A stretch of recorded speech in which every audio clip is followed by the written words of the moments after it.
જો કે મારું નામ આલિંગભાઈ ભાણાભાઈ ભૂકણ, મારું ગામ ભાવડી છે અને હું અહીંની તાલુકા પંચાયતનો સદસ્ય છું.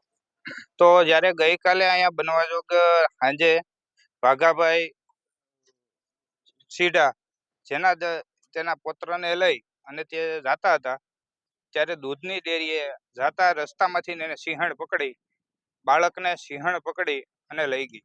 અને ત્યાર પછી ઘણા જેમત ગામ લોકોની અને જંગલ ખાતાવાળાની આ લોકોએ 2 કલાકની મહેનત બાદ બાળકને માંડ સિંહના મોઢામાંથી છોડાવ્યું છે. ત્યારે આ બાળકની હાલત બહુ ગંભીર, એટલે ટૂંકમાં આમ પૂરું થઈ ગયેલું. ત્યારે આવા મુદ્દામાં અત્યારે સરકાર સમક્ષ અને તંત્ર તરફ તો એક જ વસ્તુ માંગણી છે કે ભાઈ આ ખેતી કરવી કે પશુપાલન કરવું કે શું કરવું. અહીંયા આ વિસ્તારના જે ગામડામાં છે કે જે અહીંયા એક તો ઇકો સેન્સિટિવ ઝોનના કારણે કોઈ ધંધો નથી, કોઈ બીજું કોઈ ઉદ્યોગ નથી.